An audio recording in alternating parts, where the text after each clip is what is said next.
You build a legacy with love.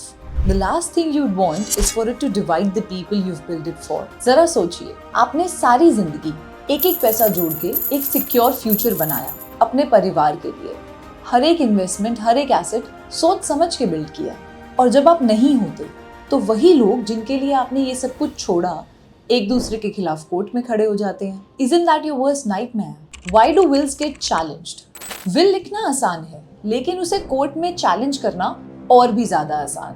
कभी कोई बोलता है ये विल तो जबरदस्ती से लिखवाया गया है, या फिर ये साइन तो फेक है, या ये बोलते हैं कि मेंटल कैपेसिटी ही नहीं थी विल लिखने की। और ये चैलेंज कर सकते हैं आपके क्लोज रिलेटिव्स जिन्होंने विल में नाम एक्सपेक्ट किया हो, या फिर कोई क्रेडिटर जिसका पैसा बचा हो। पर ऐसे सिचुएशन से बचा कैसे जाए?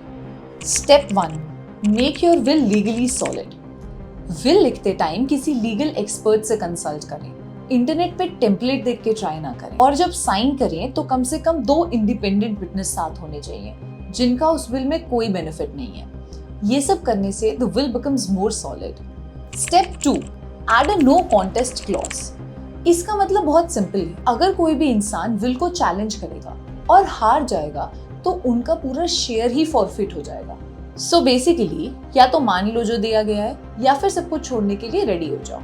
Step 3, prove mental capacity. आप जितने सीनियर होते जाते हैं उतने क्वेश्चंस बढ़ जाते हैं। क्या उनकी मेंटल कैपेसिटी ठीक थी? क्या वो विल को समझ पा रहे थे? इसका बेस्ट सॉल्यूशन है डॉक्टर का एक फिट एंड फाइन का medical certificate. Additionally you can record a video जिसमें आप क्लियरली बोल रहे हैं कि ये सब आपकी मर्जी से हो रहा है। Step 4, keep it fair and clear. देखिए, आप किसी को कितना दे रहे हैं ये आपका पर्सनल डिसीजन है, पर अगर आप किसी क्लोज फैमिली मेंबर को एक्सक्लूड कर रहे हैं तो उन्हें इग्नोर मत करिए। विल में क्लियरली मेंशन कीजिए कि उन्हें सोच समझ के किसी पर्टिकुलर डिसीजन की वजह से एक्सक्लूड किया गया है। चाहे तो एक लेटर भी लिख सकते हैं जिसमें वो रीजन लिखा हो। इससे शॉक वैल्यू कम होती है और विल को चैलेंज करने के चांसेस भी। Step 5, keep your will private not secret. हम सोचते हैं विल तो सिर्फ डेथ के बाद काम आती है, पर असली मेंटल पीस तब आती है जब फैमिली को पता हो क्या एक्सपेक्ट करना है। ओपन कम्युनिकेशन से मिसअंडरस्टैंडिंग्स दूर होते हैं। जब सबको सब कुछ क्लियर हो तो कोर्टरूम का रास्ता बच जाता है।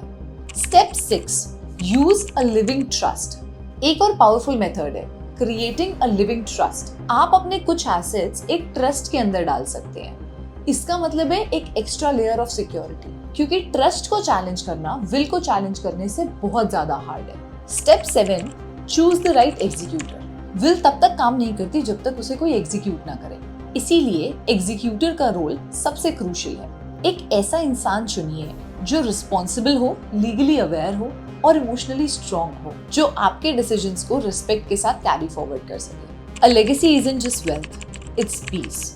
जिंदगी भर हम पैसा सिक्योर करते हैं, पर अगर उसका डिस्ट्रीब्यूशन इनसिक्योर हो तो सब कुछ बेकार लगता है।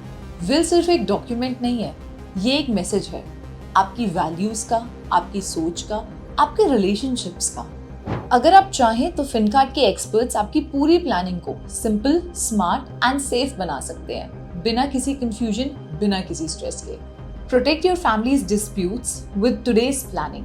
क्या आप श्योर हैं कि आपका विल कोर्ट में नहीं जाएगा? अगर थोड़ा सा भी कंफ्यूजन है, then talk to our financial advisor. Book your free consultation today.